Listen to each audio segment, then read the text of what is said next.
Ito naman po mga bossing ko ang isa sa mga pinakamaganda at pinakamaswerte na dapat mailagay natin sa ating pong pitaka, sa ating bag or sa ating kaha. Subok na po ito mga bossing. Kung nag-iisip ka sa ngayon kung ano kaya ang para mas lumevel up ang inyong swerte sa susunod na buwan mga bossing ko, ay mainam na ito ang gawin po ninyo mga bossing. Kung puro hirap, panay dami-daming utang, nabubuhay sa utang, pinagdaanan ko rin po yan. Masakit po yan sa ulo, mahirap po yan dalhin mga bossing, lalo-lalo na kung hindi mo malaman kung paano nyo babayaran ang mga nautang po ninyo. Okay lang mangutang dahil halos karamihan nga sa mga mayayaman ay may utang at kalalaki pa ng utang, pero malagaling silang magpaikot at alam nila kung saan manggagaling yung utang, yung kanilang pambayad, kaya sila ay umutang. Ngayon pa mga bossing, sa mga gaya natin na hindi natin malaman kung paano natin ito babayaran, mainam na subukan nyo po ito dahil ito po ay makakatulong upang sa ganon mas higit ka na swerte, mas lumevel up ang swerte.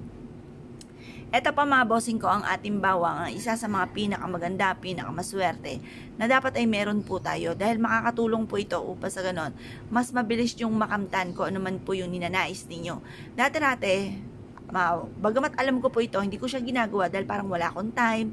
Pero nung dumating na sa talaga sinubok mga bossing ko ng mga pagsubok na dumating po sa amin, dahil parang wala na akong option, wala na akong alam kung paano maaalis yung kamalasan na dumating sa amin mga bossing.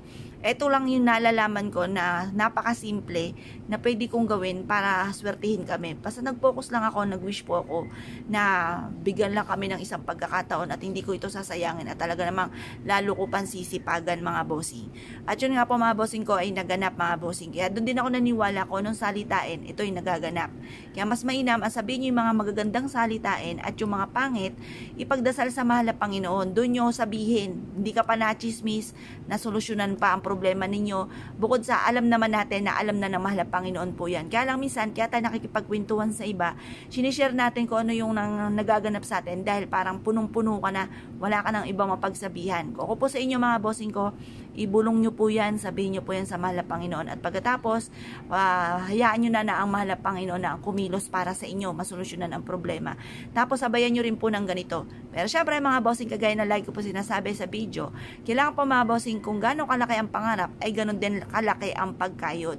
Kasi kahit kayo may mga pampaswerteng ganito at hindi ka kakayod, at ikaw po ay napakaraming mga pangarap, tas ang pagkayod nyo naman ay panakto lamang, ay panakto lang din ang blessing na darating. Kaya kailangan mga bossing sabay-sabayin po natin ang ganito mga bossing. Napag-aralan ko na dapat masipag ka, matyaga, hindi ka nakakalimot magdasal. Tapos sabayan nyo ng mga pampaswerte para kung may mga kamalasan man dumarating ay kaagad natin itong maitataboy, or kung may mga pagsubok man ay kaagad nating pagdadaanan lamang at hindi natin tatambayan. Kasi wala naman tao na walang pagsubok, lahat po ay dumadaan po sa mga pagsubok. Iba't ibang istorya lang tayo ng buhay. Kaya kailangan meron kayong ganito para may pantaboy kayo ng mga kamalasan. Kapag ang inyo pong bawang mga bossing ko ay malambot na, itapon nyo lamang, palitan nyo ulit ng panibago. Mag-wish ka ng mula sa iyong pong puso, ugaliin ang pagsasabi ng mga magaganda, salita ng mga magaganda, pero wag nyo nang i-share sa iba mga bossing ko yung mga nais po ninyo kasi ang masaklap, nasi-share na ko kontra kagad. May mga tao na hindi pa dumarating ang swerte, nakainggitan ka kagad.